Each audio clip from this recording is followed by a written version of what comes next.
what I do know is that Jim definitely came down the stairs, poured his cup of coffee, and looked over at his dad and said, "Man, let me kick that."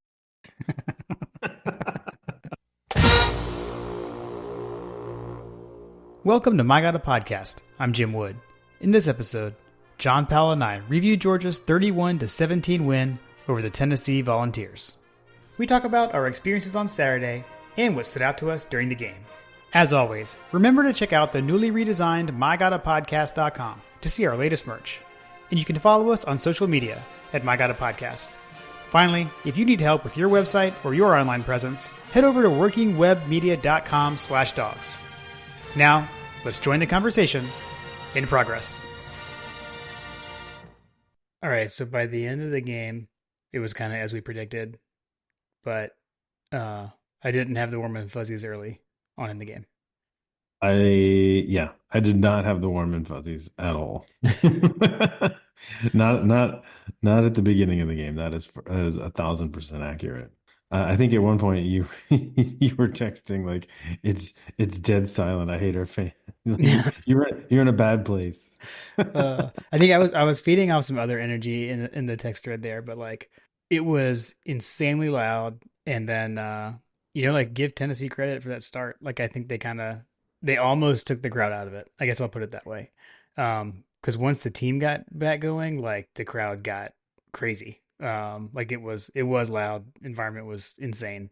It was unhinged. It was unhinged. It was about Okay. like what I thought it was gonna be, and it started off that way. But it was just like, man, it was not fun at the beginning. But yeah. Hey, how about this? Well, because we both predicted Tennessee to score 17 points, so we got I that right. know, right? We got that right, and then you were only off by 3, so you had 28-17. I had 24. So, Yeah. but yeah, I don't know. I didn't expect to have that range of emotions. I guess during the game.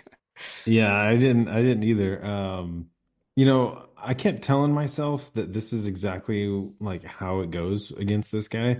Hmm. Like, I don't know what it is about Heupel, but like he's just an amazing opening game script like guy. Like Yeah. every time we play these guys, they come down, they storm down the field, and it's like, oh my gosh, we're never gonna stop them. And I remembered that because it's happened multiple times, and I'm like, in the back of my head, I'm like, okay, Kirby's like I compare it to I compared it to the inverse of Paul Johnson's offense at Georgia Tech. Hmm. Like he would run a couple of plays to open the game to figure out like who was who and who was manning up on his different personnel.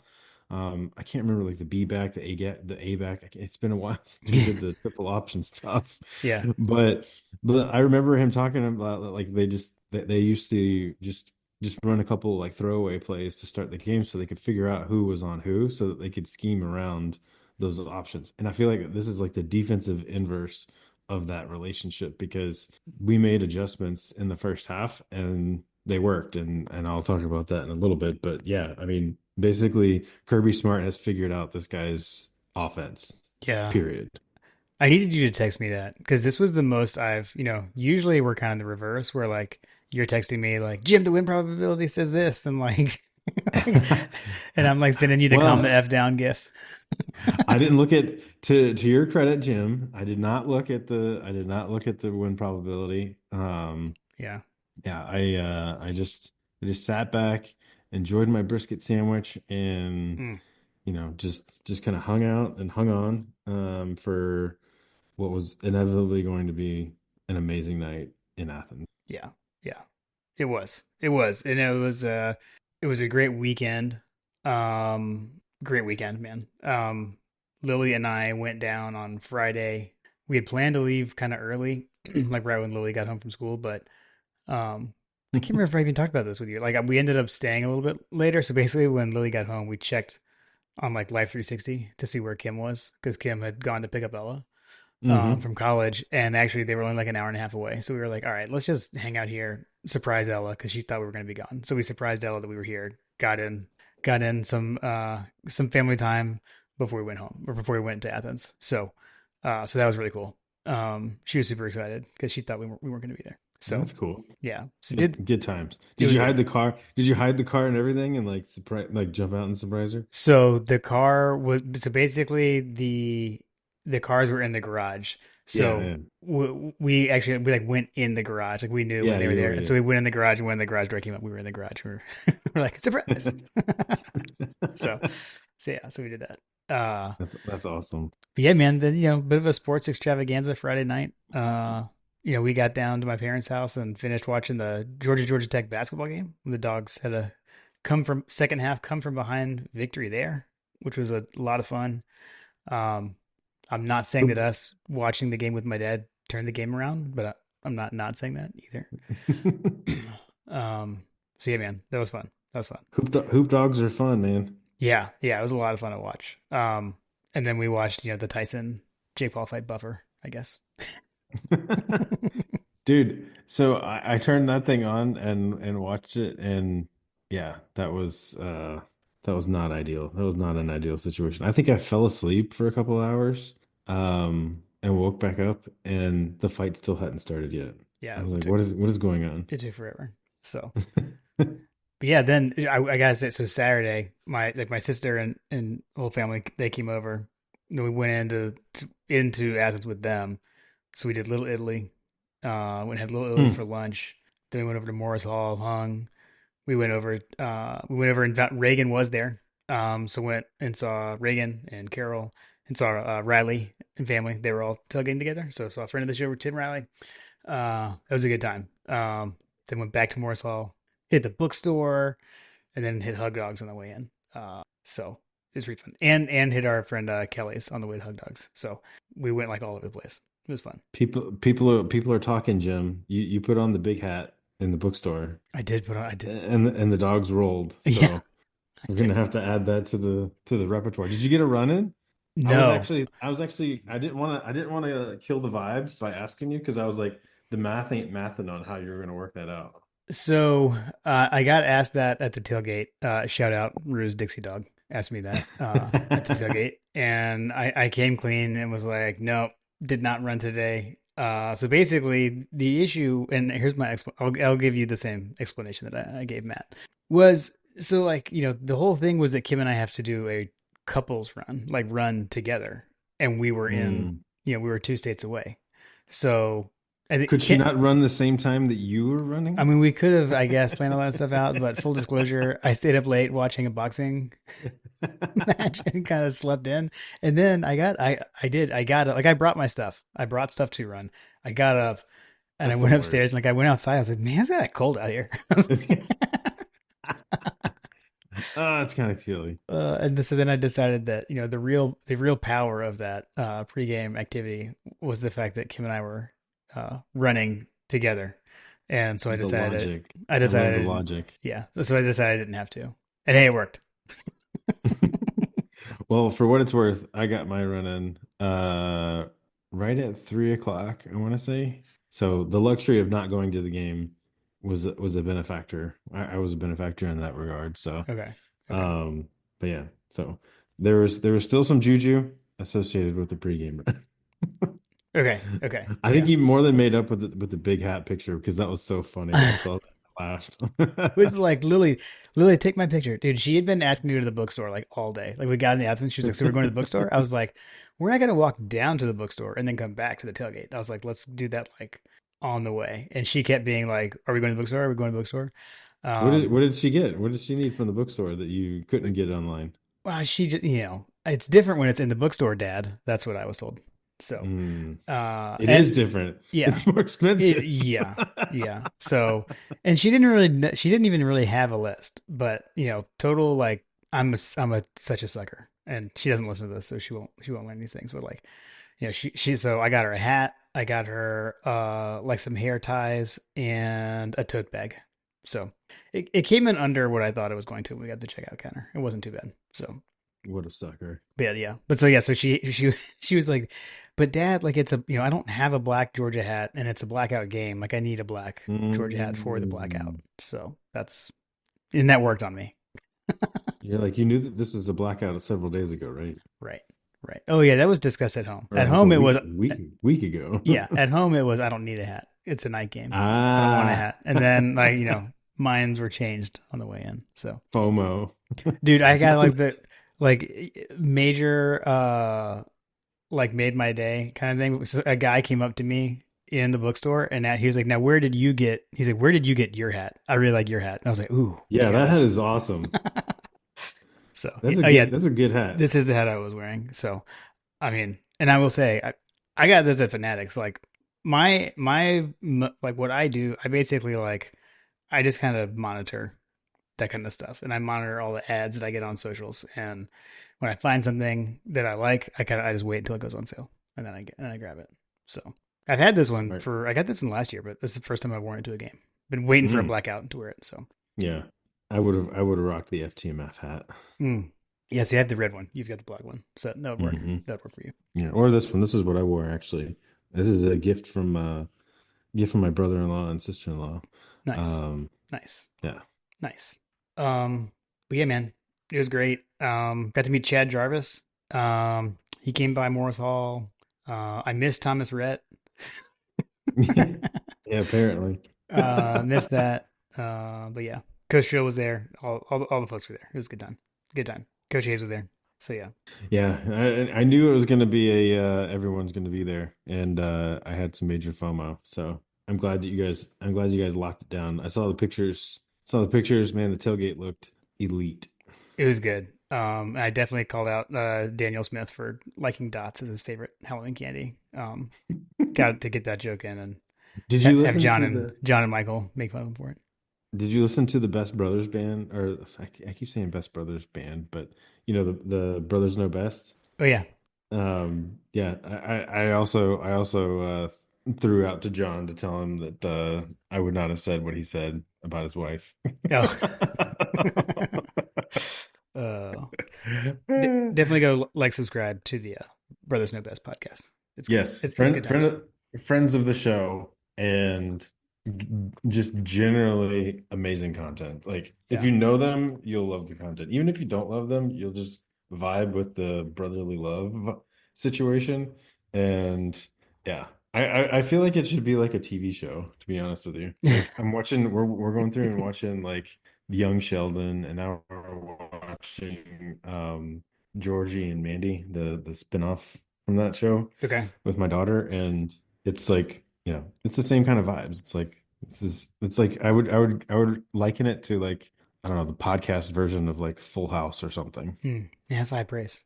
High praise. Yeah. Well, cool. Yeah, so I guess, like I said, game didn't start out the way we thought, but I should have I needed you in my ear. So I'm the voice of reason. That's how far we've fallen. I know, right? Yeah, like yeah. I don't I'm not entirely sure I was quite Munsoning, but I definitely I went and checked the probability today after the fact. I don't look at it in game, but I did go. And at that point when it was 10-0, like Yeah. it was 10-0, we had we had punted three times It was, at that point, right? Like yeah, it was 60-point swing. yeah. So yeah, I think they were like 69% win percentage, something like that. I think was the highest they got Hmm. when they were up 10-0. And I mean it felt like it. Yeah, Hmm. 68.7 is what I'm seeing. But anyways, yeah, man, it felt like it. The offense hadn't been able to figure anything out. But there were two key things to me that happened. And I'll go in Hmm. order of when they happened. And the first one was special teams. And if you haven't seen the new video of the tackling instructor that Kirby Smart brought in today to talk to the team, the Brett Thorson tackle on the punt return. I mean, I think you could argue that's it. I mean, that guy was probably gone Yeah. if he doesn't That make that was tackle. a it was a game-saving tackle, and I've got a little something in honor of Mr. Thorson. He would probably frown upon this selection, but I saw it today at Target when I was doing some shopping for my daughters, and I had to pick up a Foster's for the Boom and Onion. Nice. Australian Fibia, as the commercial says. Holsters, Australian for beer. I mean, like like and he like tackled him twice. I guess we should be Yeah, happy he he did. didn't. He like gave him a shove. I thought he was going to get a penalty. I was about to be like, "Oh my gosh, Is, that was so amazing!" And then he's going to get flagged at the end. is that on the Tennessee fans list of penalties that should have been called? 'Cause I actually haven't seen them complaining about that. Uh, I'm sure if you go deep into the I'm sure if you go deep into the archives, hmm. you probably find it somewhere because some like they're literally I'm pretty sure that they were crying about the coin toss. Probably. Oh I man. mean, geez. Also, shout out to my glass. I don't know if you can actually see it because I filled it with beer, but it's got a Georgia G on the Glover Park glass. I was able to see it. Able to see it. So yeah, so that play huge, and then I think the thing that was kind of lost on me at that point, what I saw after rewatching was, and to your point, John, like after that first drive, their offense really didn't do a whole lot. Um, so they Okay. they had the long touchdown, then they punt, and then that to go to 10-0 was they didn't even get a first down after the punt return. They just had the punt return, and then they kicked the field goal. So Hmm. yeah. Yeah, so after their last score, they had hold on. Where are my notes? They had there was 1 minute and 54 seconds left in the second half was the last time that they scored In the second quarter, in the first half. in this in the Yep. second quarter. Yep, in Yep. the first half. Yep. From there they had one, two, three, four possessions. Okay. Those four possessions netted them 25 plays for 117 yards and 12 minutes and 51 seconds chewed off the clock Wow. total. Wow. They Okay. didn't score a single point off of any of those possessions, off of any of those drives, off of all of that effort. They had a they had well, I didn't include the kneel down, so that doesn't technically count. Technically there was another negative 4 seconds, whatever, At like the end of the first, yeah, sure. at the end of the first half. I didn't count that. Yeah. So after the first half, they came out, they got the ball, which I was worried about. By the way, Hmm. when we were going through not quite Munsoning, but Munsoning Yeah. situation. They come out, they punt, and then we scored a touchdown. They punted, we punted, they punted, we scored a touchdown, and then they fumbled. That was the game. Yeah. And all of that effort that they got, they went the full field's worth of game yardage. But our defense, like we talked about when we went on the last drive, when we went on the last drive, and it was what I think it was. I've got it up here. It was 8 minutes and 21 seconds. Oh, dude, I mean, it was the Kirby Death March.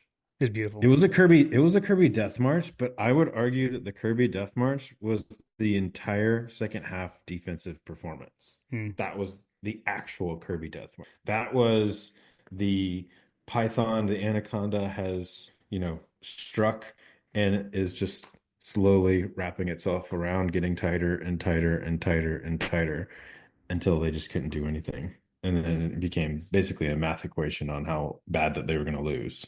Yeah. Yeah. Um, so the Thorson play, that tackle being the first play for me that, I mean, again, I guess at that point the defense was already playing very well, but huge play to not go down 14-0. But then the play that really I think definitely ignited the offense was the Carson Beck scramble.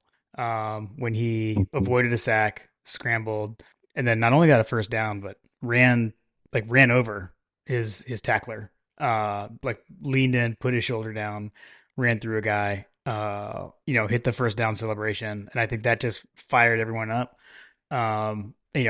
Right after that had the touchdown, the first of two touchdown passes to Oscar Delp. Like, welcome back, Oscar Delp. Delp a brother out. Um, just a, It's a just Delp, it's Delp Vimber, Jim. it is You Delp didn't know? Vember. That's Happy right. happy Delp Vimber for all who celebrate.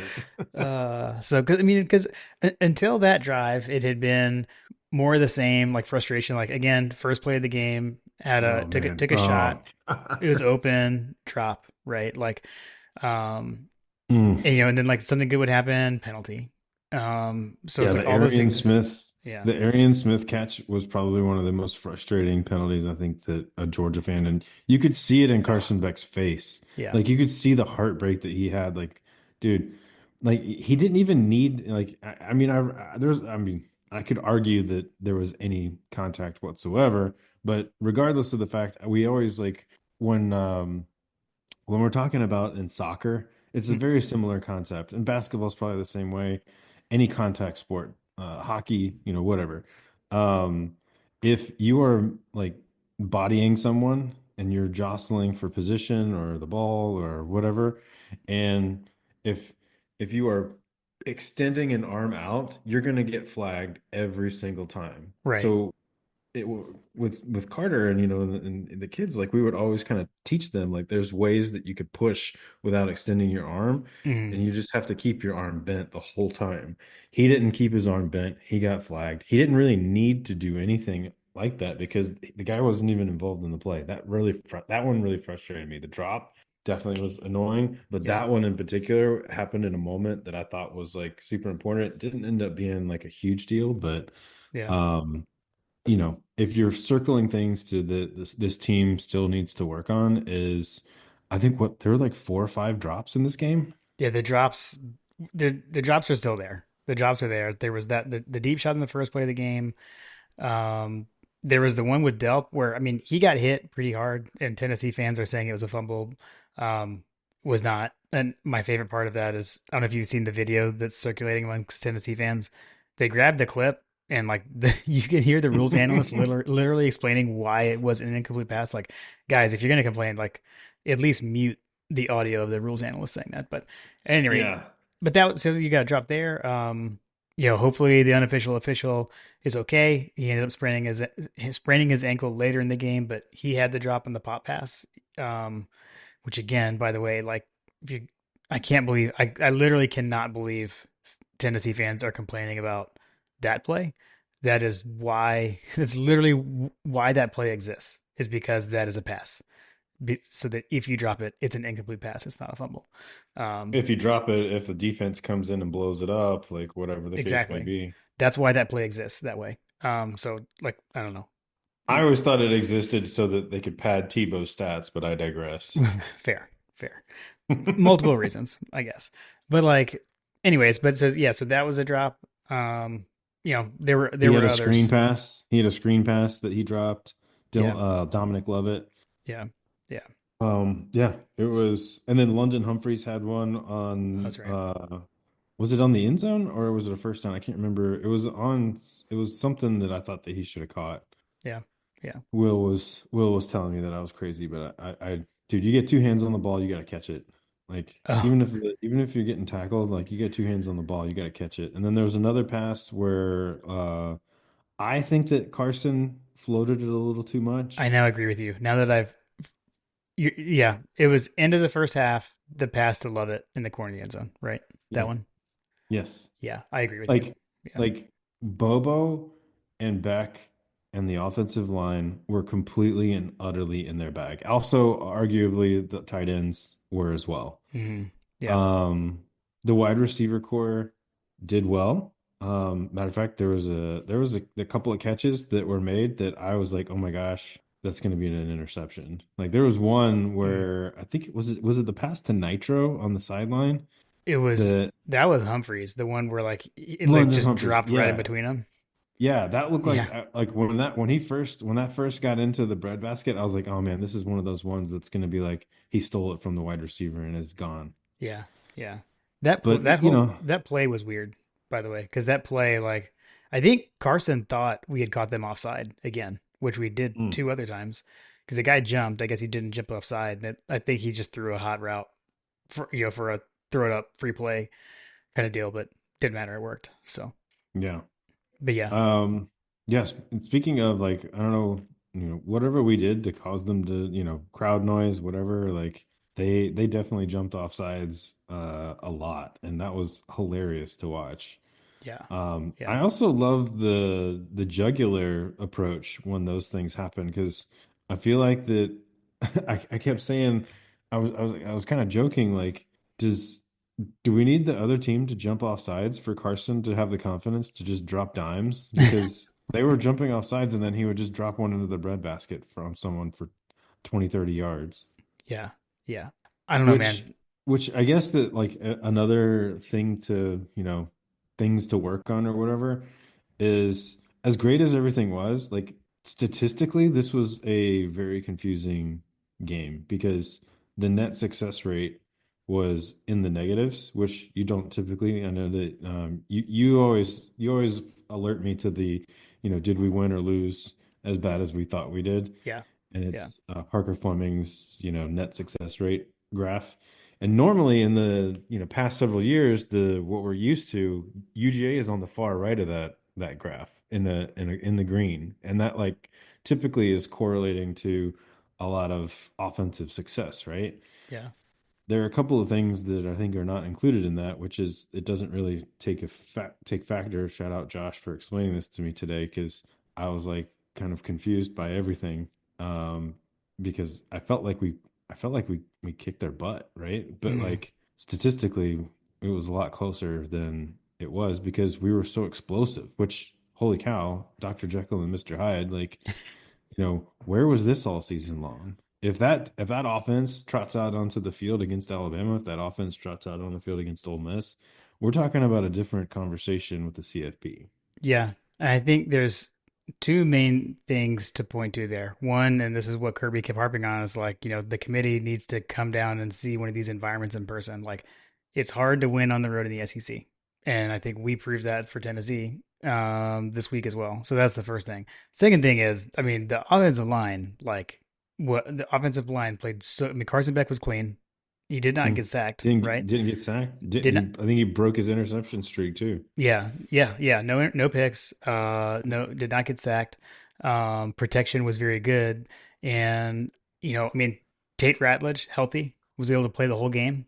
That makes a big difference. So, and the other thing is like we weren't rotating and shuffling guys in and out the whole game. Like we had the same five guys in there the whole time. So, which was something we kind of talked about, like finding the rotation, like finding the guys that you can kind of stick with and be your go-to guys. And Yeah, I think they did that.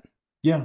I mean, this offensive line has been decimated by injuries. I actually, so I mowed the lawn Saturday morning, and as I tend to do, and also when I'm running, I'm listening to our colleagues' podcasts. Hmm. Um, that's usually a morning thing for me. I'll listen to the podcast, but I was able to knock out everything mowing the lawn because there's so many leaves. Anyway, um, but I remember thinking like, where's Tate and Brett's podcast? Where's the Mullets on the mics? Hmm. They didn't have a podcast this past week, and I wonder if it's because they were so pissed off that they didn't have take time, they didn't take time to record. Hmm. I wonder if Kirby put a mandate like no podcasts, no TikToks, no nothing this week. It's, that's a good Like question. Kind of like Fran Brown, like soaps for winners kind of thing. Right, right. Yeah. That was well. But But I yeah, remember, but I remember thinking to myself, like, man, they must be so dialed in that they didn't have time to record. yeah, yeah. That's a And I feel like they were. maybe Kirby's on something. uh, but yeah, and then I mean Monroe Freeling coming in, playing left tackle for the game, and he did a good job. So, um, offensive line was definitely stout. And then we already talked about right, Delp Vember. Um, Delp had Hmm. I mean, the tight ends had a good game. Like we utilized the tight end. I mean, Jurasek by far his best game. I saw Graham send out a video earlier tonight of even some of the blocking work that Jurasek did, which I think is where he was really struggling early on.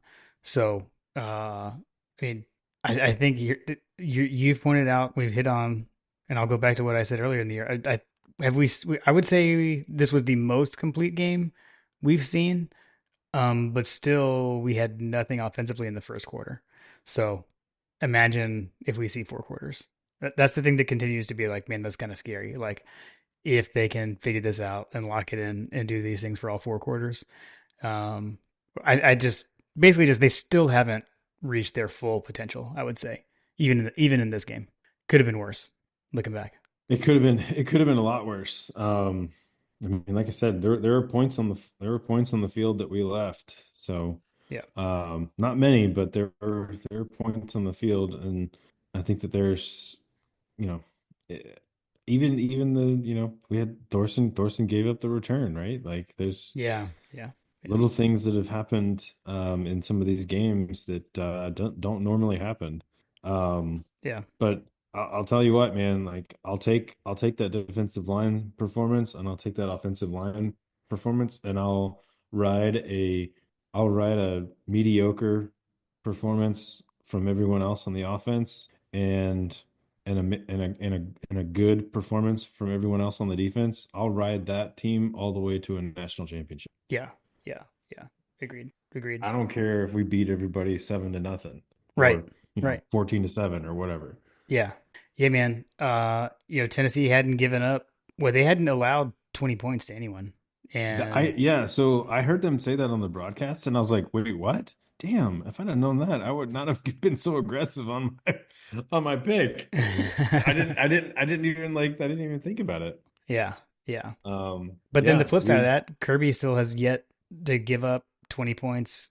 I mean, this 17 is the most that a Heupel offense has scored against Georgia. Like this, they matched their best against Georgia under Josh Heupel. Like they have never I broke 17 I points. I did know that because I remember seeing 3-year Letterman's congratulatory tweet Yeah. So, for uh, matching his career high right. Yeah. So that played out. And you know what? I feel like we've seen Nate Frazier grow up. Also at running back position. Kid played really well, ran really hard, and some of the most about my dad on Sunday was, he was getting north and south. He wasn't doing the freshman just at a high school lateral kind of stuff, like trying to outrun everyone to the sideline and turn in the field. He had some tough yards between the tackles. There was a couple of spots I thought he could have picked some different holes to go in. But yeah, overall, I thought he was good. Josh mentioned a stat that I mean, I need to go and check because it didn't feel accurate, but he said that no running back had a rush over 3 yards or something like that, as far as like the success rate metrics were. And that didn't check out to me. I don't think you read that right. I can't. Oh, I did I read that wrong? Yeah, I think it. Yeah, I think so. It wasn't Oh, that. It was something like, it was like if you take out something. But I can't remember it. I thought he said if you took out Yeah, I Carson's don't know. Neals. It'll take me forever to find it because I can't remember Yeah. what thread that was in. Okay. But yeah. Sorry, Josh, if I butchered it. Um, but yeah, I don't know. By far, I mean, that was back to back. I feel like that was like the Carson back that we expected to see. Coming in from last year. Um, through great between the hashes, like that's kind of what he does and what we saw from his last year. Um, did that, had some good throws deep down the sideline as well. And did the first touchdown to Delp was beautiful. Like that pass was gorgeous. Fit it right there over the linebacker.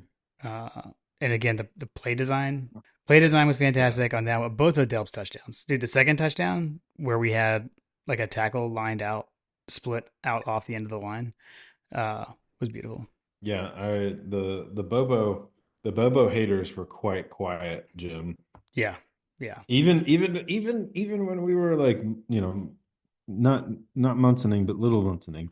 Um, you know, yeah, I didn't hear a whole lot of that in the threads. I didn't hear a whole lot of that on the Twitters. Um, yeah, but yeah, dude, that play was amazing. And the analysis that they gave it, the analysis that they gave to that play on the broadcast was also pretty awesome too. yeah, Um, yeah, man, Bobo knows how to score points, and this was the number 9 ranked defense in the country yeah. that we And I put mean, up. yeah, and I mean, and they're good. Like you could see they're good in there. We just, I think it's like the inverse of last week. I mean, I think our coaches had a great game plan and the players executed it. Th- Well, I think that something that I always kind of was, I was kind of ruing as I was smoking the cigar at the end of the game. Like, dang, dude, these guys, like, they did in this game what we had kind of been wanting them to do all season long. mhm. And that for sure included Ole Miss. And maybe the game plan for Ole Miss was that we have to we have to operate with a offensive line that is completely decimated, and so it changes the way that they called the game. I don't know. That 30 for 30 will be the 30 for 30 for this season would be interesting.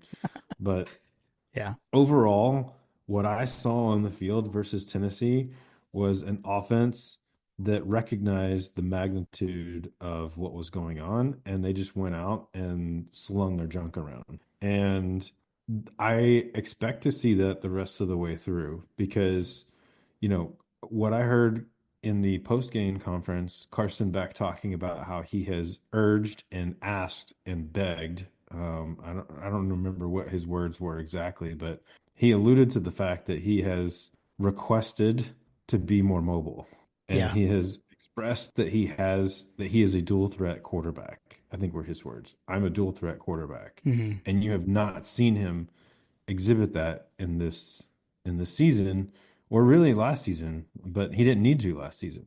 Maybe we need to. And someone joked in the thread, or I think I can't remember who said it, but someone said that Tom Brady always said that he's not really ready for a game until he goes out there and gets hit.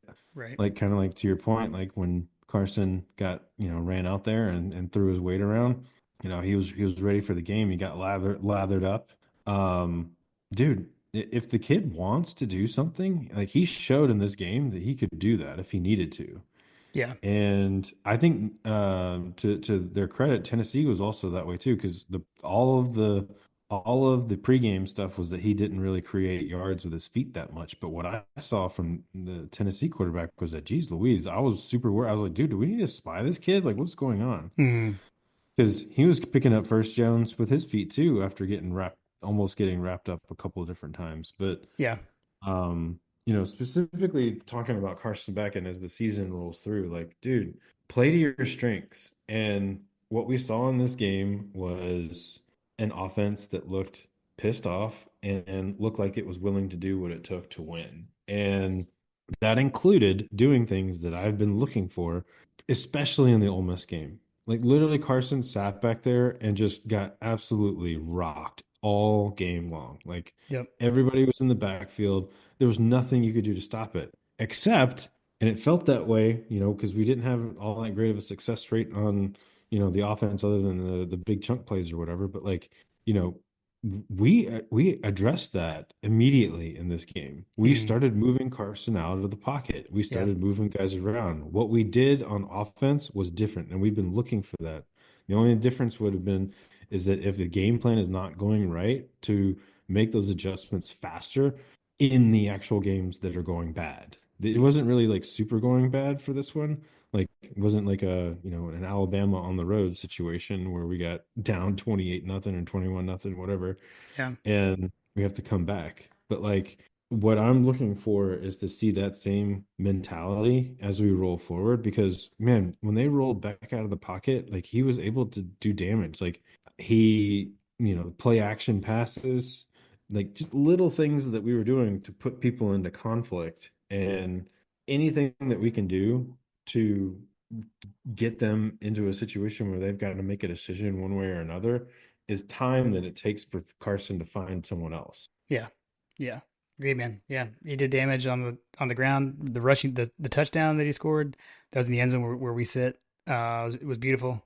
Saw it unfold. Got a little scared when I saw the flag, but it was defensive holding, not offensive holding. Yeah, Uh trust me, we were in the same. We were Carter and I were like, yeah, and then we saw a flag, and we were like, no. yeah, exactly. I am because I like can't celebrate. I just sit there. I'm just like flag, flag, flag. I have to wait. I have to wait. So yeah. That's funny. That's Um, funny. but yeah. I guess the only other thing I wanted to see about the offense was Chaz Chambliss fullback. That was pretty awesome on Nate Frazier's touchdown.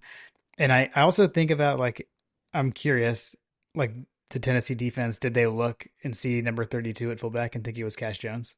And then like you get like, how did I get run over by Cash Jones like that? I was like, oh, it was Chaz Chambliss. So I don't know. I'm curious if that was intentional or not. But Yeah. What did Coach say? It was a football boner. yeah, dude, that video was hilarious. Oh man. Yeah, it was great. Swing. It was great. Um I guess so let's talk about the Can we talk defense. about the defense? Okay. Yeah, let's start with the defense because Let's say because that's the story of the second half is yeah, the defense. yeah. And again, and I want to point out too, like again, I want to give credit because we talked a lot about Dylan Sampson, SEC leading rusher, and that guy's good, man. Like He's good. He did, we said he'd get his yards. I think we both went over on coaches over unders for 100, and he got 101. So he did go over 100 yards. Um, but I mean, the defense was so good, so good.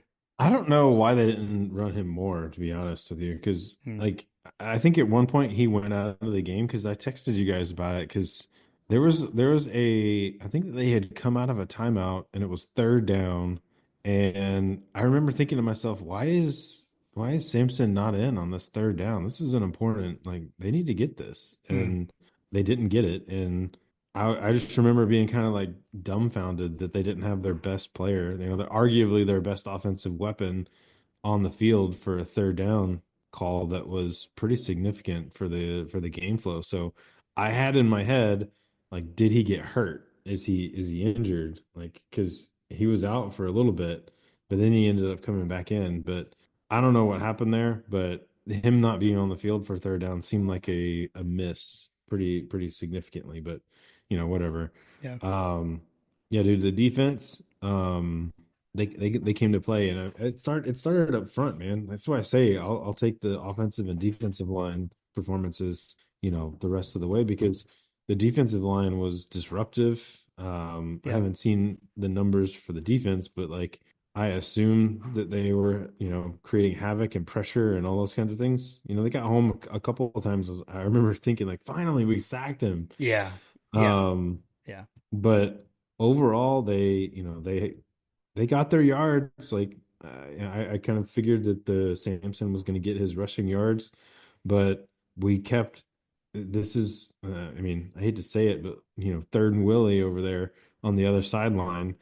Um, we carved him up over there, but the Mr. Bend but don't break, and I think that we were bending, and they got their plays, but they were not able to get scores, and I think that was a huge component of the game for sure.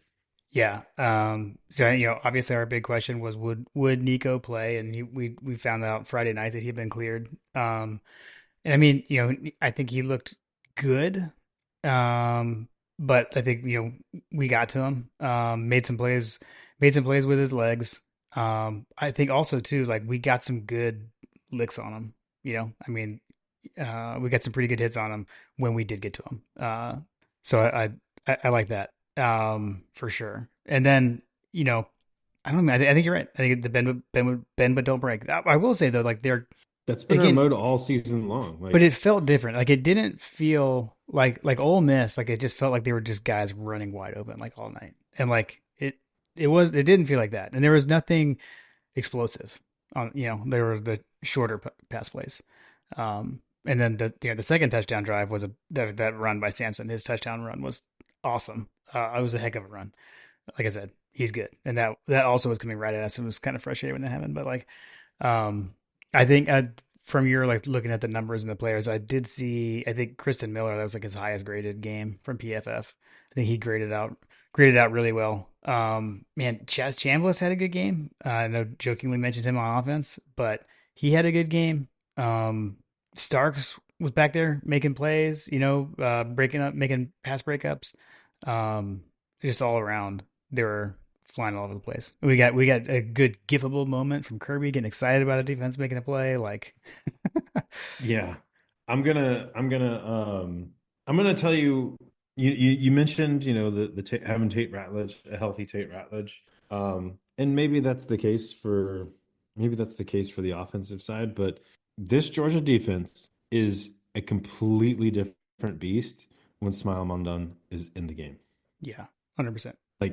Like full stop. If Mondon is healthy and he's playing, starting, significantly contributing, I will take that. Like I said, I'll take that. I'll add that to I'll take this offensive line. I'll take this defensive line plus Smile Mondon, and everyone else can be average, or even sub under average, and they will.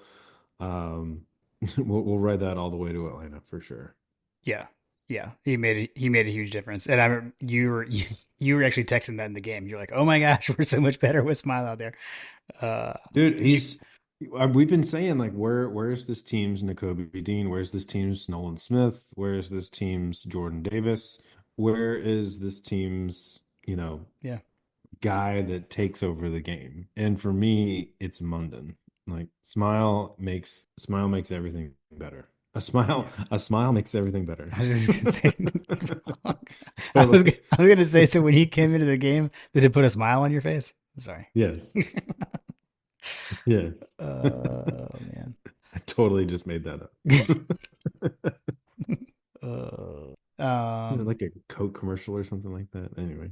I don't know. I don't even know. Okay. What I do know is that Jim definitely came down the stairs, poured his cup of coffee, and looked over at his dad and said, "Man, let me kick that." uh, wasn't too far off from that. And what a to kick. Sorry, Carter. Um, you know, Bobby, Bobby Hill. Dude, there is he the Tennessee version of Mark Richt without the without the Jesus? I mean, and also without any SEC championships, but Ooh, spike the football. uh, I don't know. I'll tell you. He I'll tell can't you. he can't win the big one. Like he can't win. He's Well, and have you seen the this post is game press conference of him? Like the way he was answering like he's fueling the fire of the complaining about the refs. he definitely was throwing gasoline on everything. Yeah. So, The which turning around of the microphone, like, yes, oh my gosh. that's what I'm talking about. The turning around the microphone was a little whatever. I mean, I guess I'm not gonna get. Although Kirby did it when we won a game. I'm thinking of the Texas. Like Kirby complained, that they tried to rob us in this place, but that was a game that we won. I don't, But at he Tech. said that on the sideline. He didn't say that in the press Well, yeah. It conference. was it was the post game interview on the field. Yeah, Yeah, uh, yeah. Trust me, Kirby's been through media training. yeah. True. I, There, I, there are definitely people in the program and outside of the program that have not been through media training on how to handle situations. right. And Josh Heupel, Utah's athletic director. Right. Um, Yeah, yeah. I mean, there's a Yeah, number of Indiana's head coach. Um, there are different things that you just don't do, yeah, and those are the things that you don't do. You don't sit there and like try to, dude. The thing that pisses me off the most are the two things that I guess there's three specific plays that I continuously see over and over again. The the kick out of the end zone, which very clearly was a touchback. The fumble that that we was at talked the about. really quick. The kickoff thing that was end of the first half when we made a field goal to make it 17-17. Right? It was the ensuing kickoff with like 5 seconds left. Isn't that what we're? Mhm. That's what we're talking about, right? Because they were trying to say it was not a touchback; that it should have been a kickoff out of bounds. Yeah, and Okay, they would have gotten the ball with like at the I 35 or guess whatever. timeouts, and their offense is so amazing that they would have had a chance to put points on the board kind of thing. Right. I don't know. I don't know what they were thinking, but Yeah. I also don't know what they were thinking about it was clearly a touchback. Yeah.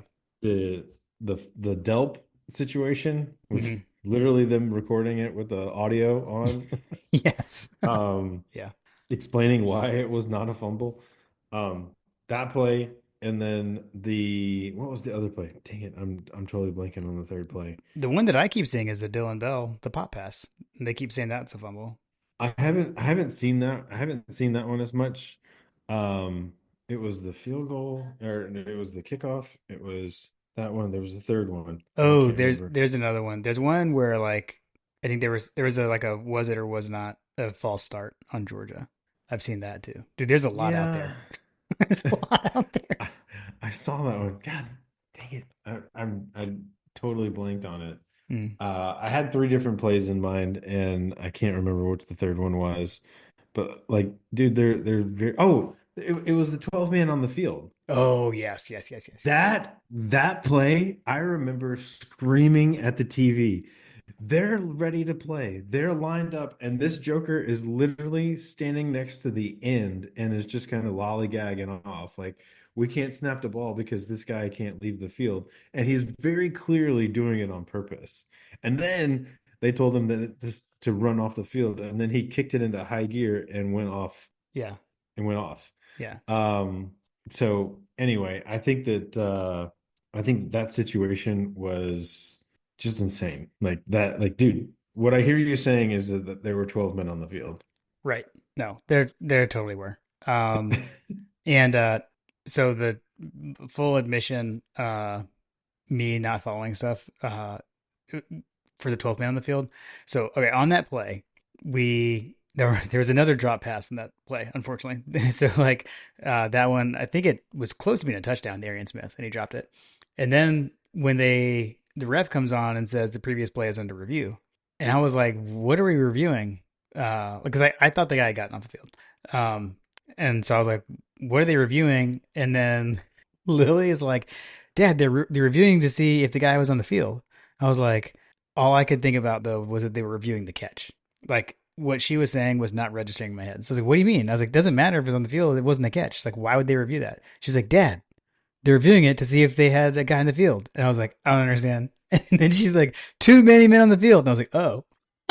Yeah, Kirby knew immediately. So funny. Because you could see him, the broadcast showed his face during that whole situation. Yeah. And like you could see him like watching the play develop and he watched the pass go and he realized it was incomplete and he immediately was like, he held up 12. Yeah. He Yeah. he held up fingers that indicated there were 12. Yeah, yeah. That one is funny because their complaint is like the mechanics, but like, look, man, you can't take like all day. Like you No. can go slow and you can, and we do that too.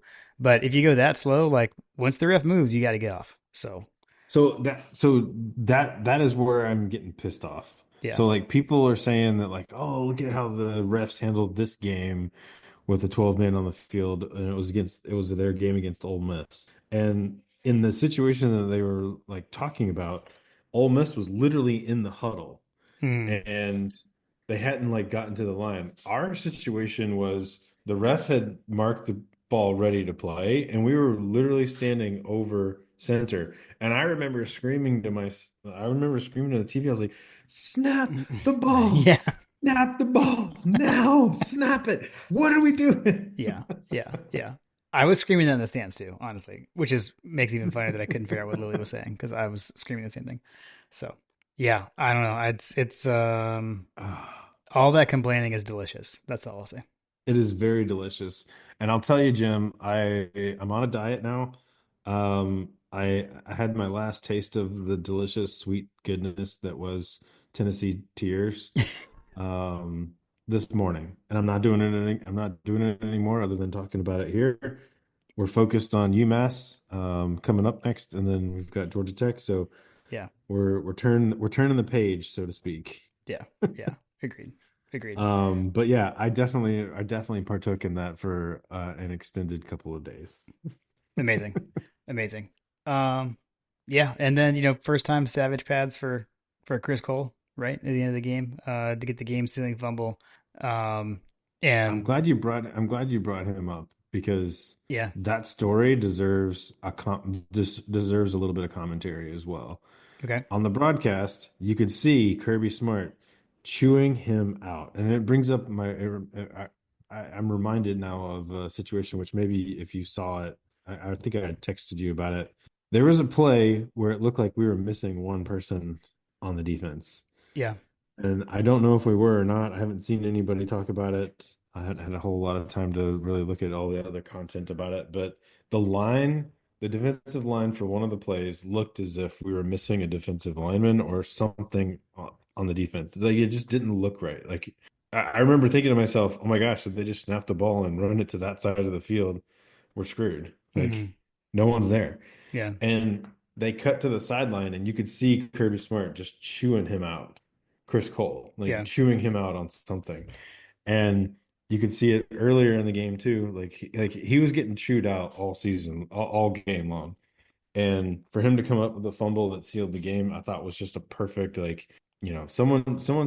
someone mentioned that like he's going to be playing on Sundays, and the coaches that know the great players always ride them hard.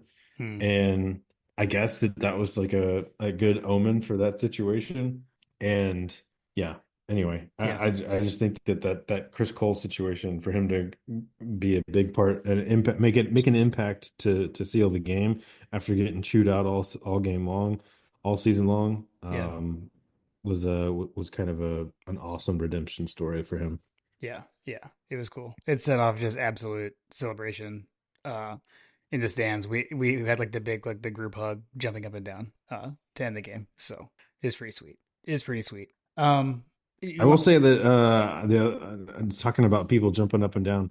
So they didn't pan the camera to your section, Mm, and I don't know what it would have looked like. I have a pretty good idea of what it would have looked like, but they were panning the section, and maybe this would be a segue into like the overall atmosphere. I don't know where you're planning on going after this, but yeah. um, in the broadcast, you could see them panning, all different places, kind of showing the blackout. And I remember there were like multiple situations where they would pan over to a black area and there would be one orange dude just sitting in the middle of the sea of black. Yeah. And it's just like, Just or like he just just looking despondent, yeah. Yeah. like Yeah. Buddy's going through Right. it. Right. I was happy that there weren't any like straggling. Sometimes you just end up with somebody right by you, and they're obnoxious, and that didn't happen, thankfully. So it was all Georgia fans in our section, which was great. Yeah, man, the atmosphere was awesome. Um, I think I'll say this. I'll say I think the Athletic Association heard a lot of complaints early in the season. I think a lot of it kind of came back from Kirby's "the crowd isn't loud enough" comments. Then people kind of went back, well, the environment and all this kind of stuff. I will say we talked about it right when that, and I think you kind of You had some choice words. yeah. I take it a little too far. I'd say I'll say this: they listened, they adjusted, and so now we know they listen. And I'll say all of us, myself included. I think if we have feedback, there's probably a better way to go about it than like tweeting it off. I'll say that, but yeah, man. I mean, You just I, kept chopping, Jim. yeah, but I remember like you listed off a bunch of things on that one episode, and I would say like I feel like everything you said happened. Like the handing it, like recognizing people like constantly throughout the game, that wasn't happening. And when it was happening, it was Champ Bailey and Richard Seymour, or it was like the all SEC players from 2004. Like it was like Fred Gibson and David Green. Like like they were honoring football players in the field, and that didn't take away. The music I think was better. I would say the flow of the music was better. Um, I am always partial to the Redcoats, but you know the Redcoats were excellent again too. And then it's night. People have had a longer time to get ready for the game. We know the light show. Oh, but I mean the fireworks pretty cool. I enjoyed the fireworks. I don't think they Yeah, made it as it's smoky as Ole Miss did, but I know there was some they smoke. definitely did. They definitely did a little bit. Yeah, I Because mean I can see it. I remember thinking to myself, I was like, ah, we just all missed them. Yeah. Fuck it. Yeah, yeah, I do remember thinking that, like, and it was kind of weird. I mean, like throughout the game, it was all fine because it was usually like kind of like a one off. The first firework shooting off was actually during the national anthem, so they let some fireworks go off during the national anthem. So, oh, here we go right off the bat. Um, Yeah. and then every score, fireworks went off, and then at the beginning of the fourth quarter during the light show, there was a lot. And like right initially, there wasn't really smoke, but I think like just like the way the wind caught it or whatever, it didn't dissipate. It all came into the stadium, and then eventually it was gone. But Right, right, yeah, right. so I haven't rewatched the game, so I didn't really know what it looked like on TV. But you could definitely see it. But yeah, man, it was good. It was a great atmosphere. I think we didn't hit the over on false starts. Sorry, Carter. What's up, Carter?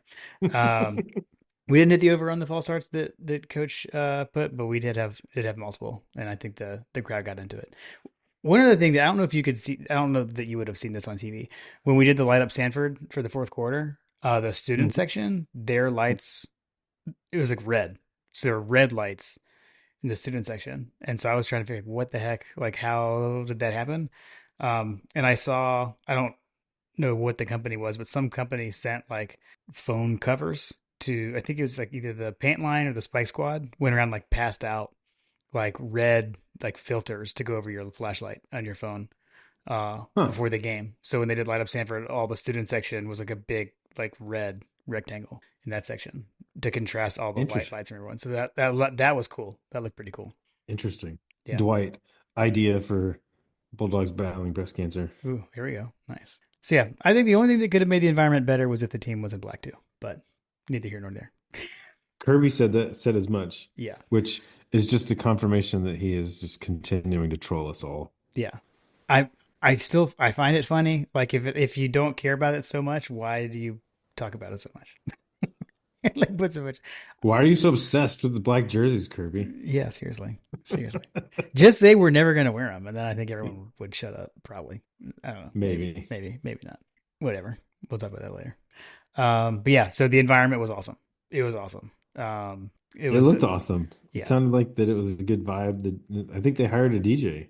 yeah. Sir Foster was a DJ, which I didn't realize that during. I didn't realize that until today. I saw that today. It's Monday on TikTok or something. Because he put out a video from the game. So Hmm. yeah, yeah.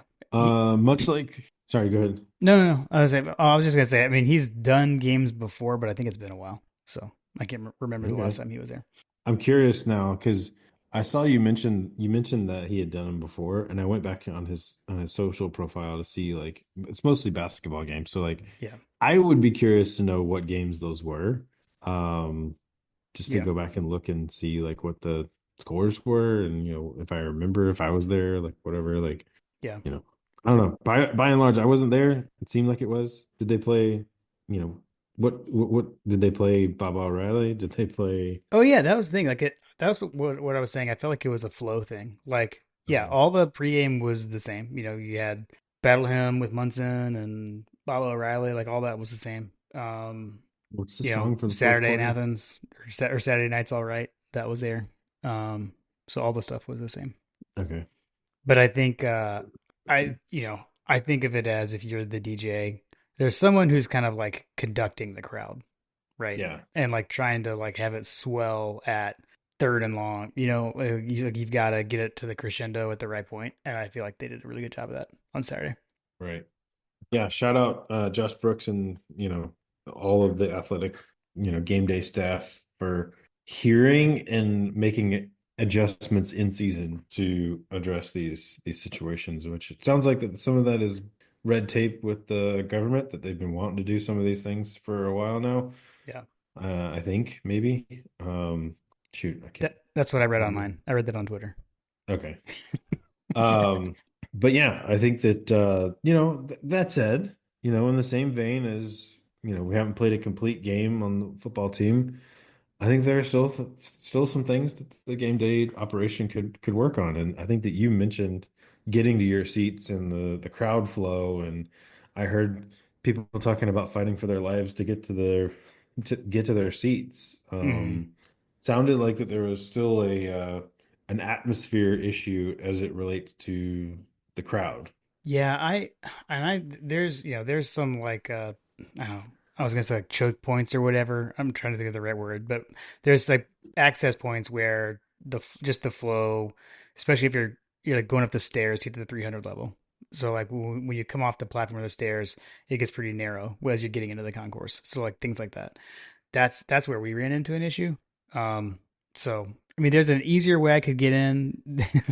Maybe I need to like map out my path to get to my seats again or something. But you can enter like from the ground on the 300 level on the backside of the stadium, right by where I sit.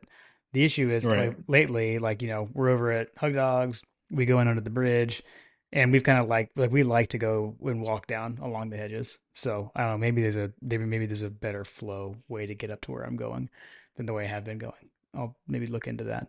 But I mean, either way, it shouldn't matter where you go or how you get in. Like yeah, there's things that you can implement to make that flow better. yeah, yeah. Um, I think it gets amplified for these huge these huge games, especially the night games. People they've been at the tailgate all day, but then they still don't want to leave the tailgate until the last minute. And I think that happened for sure here. right. But yeah, Things that everybody can continue to work on. But yeah, better never rest. better never rest. That's right. Um, but yeah, man, it looked like it was a fun day, fun atmosphere, and the football was pretty great too. It was. It was. Uh quick Coach Trill recap. I went 6-2, you went 5-3. So I have slightly maintained my season lead there. Um, but as we said when we were chatting with Coach when he sent him over, I think as the team played better, our picks also were better because we have positive thinking a lot of times on this. So This was the show me game, Jim. it was the show me game. They showed us. They showed us. They showed me I can actually call my buddy Stacy, this weekend. Tell him good Mm, job. yeah, yeah, seriously, for sure. But I expect you to bring the heat and passion the rest of the way, sir. Okay, nice. I love that. Well, 8 in a row over the Vols. Uh, extend the home winning streak. Uh, all goes all the way back to 2019. Heck of a day. Heck of a day in San Francisco. And Saturday was awesome. Hey, man, you don't get too many of them, so enjoy them. I was enjoying it for you from afar. I'm gonna try to make the next two. So anyway, Sweet. um, looking forward to what we've got in store, and there's potentially a third one on the docket, which Yeah. I think we are gonna talk about that a little bit. Like what's going on with the CFP situation, Jim? Yeah. So for CFP, the there's a couple of things actually. So first off, we have to figure out who is going to the SEC championship, and there's going to be there's potential for some wild tiebreakers. I will say Georgia is not out of it, so we are now done with the conference schedule. So we're kind of like in the clubhouse, so to speak, at 6-2. There are people that could fall back to us, so there are multiple scenarios that could send Georgia to the SEC championship. I don't know if we want that or not. We always joke about the third place in the SEC is a great spot to be. But I think with the way that things have landed, um, I don't know. It's going to be hard to rise up and get a home game, to get between 5 to 8 based off where we're at right now. Not saying it's not possible, but it'll be a little bit harder. But yeah, man, there's a lot of chaos going on with BYU losing. Um, you I know, watched I watched that game. yeah. I stayed So I stayed up for the BYU game. yeah, so you got weird things happening in the Big 12 there. Um, I think the Ohio State Indiana game is going to play a lot in. So yeah, man, I probably need to take a little bit more of a look at it. Maybe I can have a little bit more of an informed take on kind of what you do or don't want to happen in our next preview as we look ahead. Yeah, so the reason I asked that question, we've got UMass coming up, and we've got Georgia Tech. So I think we're definitely gonna talk through some scenarios here because I personally would like to know who we need to root for. Yes, yes. I'll tell you this: if for the SEC, it's a lot easier for the SEC championship. So, there are just some clear scenarios. Like if Alabama loses one of their next games, that significantly increases our chances to go. Um, so they've got Oklahoma and Auburn. If they lose either of those, we got a pretty good shot. And then I think the other route was it was like A&M loses this week, but then beats Texas. Then that would actually, I think, put us in a rematch with Alabama if they went out. So Nice. there are paths. There are paths. Odds are Their though, paths. if we make it, I think most of the scenarios would be a rematch. I think there's one way where we would play A&M in the championship, but the other ones are all rematches. It would either be Texas, Alabama, or Tennessee. I personally would rather not have a rematch in the SEC championship, Yeah, but I will take a rematch in a quarterfinal or final situation. yeah, But I'm actually more interested, and we can get into this in another time. But I'm more interested in the other games. yeah, Like yeah. some of the matchups are starting to look some of the projected, CFP stuff. Every time I look at one of those rankings, I'm like, ooh, Right. that would be interesting. Yeah, Like yeah. Georgia, I think one of the ones I saw today was Georgia going on the road to play Penn State. That's a pretty popular could happen thing. How awesome would that be to go to Happy Valley? Yeah. I mean, I don't know that I so much want to do that for a playoff game, but yes, it would be awesome. I mean, it's just like, we talked about, it's kind of funny we're coming like, full circle because a lot of the questions that we've gotten in the past have been like, what games do you want to go to Yeah, that you've what's your never like been? bucket list games? Yeah. And some of the teams that are out there, unfortunately, BYU is gone, but like, some of the teams that were out there are teams that are in that vein. And if we ever play Indiana, that'll be an interesting podcast for us. But Yeah. even Indiana is out there. So some of the matchups that we probably would never see are super enticing. That said, there's a whole lot of mid in this season of college football, Yeah. which I Maybe. think you've said that just get used to it. It's a different game. Like Hmm. going undefeated, going wire to wire, number one is probably never going to happen. Yeah. Yeah. Maybe we can when we record the UMass preview, the new rankings will be out. So maybe we can take a look at those and look at what some of the matchups are as of then. Yep, let's do it. Cool. Sweet. All right, man. It was another fun one. Like I said, as Brett Belding said, we saw on ESPN that they listened to the podcast. There was the Ryan McGee segment where he called this the rivalry without a name. So I The kind of like, rivalry without a name. I yeah, like that. I kind of Yeah, like the that. So, rivalry without a name. Dude, speaking of, I didn't mention this, and it was probably good omens to start the day. But Henry, I think his name was. I don't know whoever the kid was that mm, kicked the field goal. yeah, They kicked the field goal to win $800,000 or something like that. yeah, I guess that he and the girl, a girl got the ticket to, kick the field goal because I guess that they do a lottery before the game first, however many people come and they do a lottery for it. And she won the lottery, but she elected to default her opportunity to another kid, and they had decided to split it if he won. And so McAfee doubled it, and then he's also doubling it for the hurricane relief situation. And man, that kid stepped up there, and I knew that he was going to kick that field goal, man. I knew exactly what was about to happen. he drilled it. He drilled He called it. He called it. He goes, "I'm about to drill this field goal," and then he went over there and just absolutely nailed it. it. Yeah, it was awesome. It was awesome. I'm glad that one of the soccer players that like, yeah, I played soccer all my life actually stepped up and did it. Because I feel like I've seen a couple of kids just let me down, like, I don't know, this doesn't look right. You're kicking with boots on. I don't know about that. Nice, nice, Anyway, good times. cool. Go dogs. Go dogs.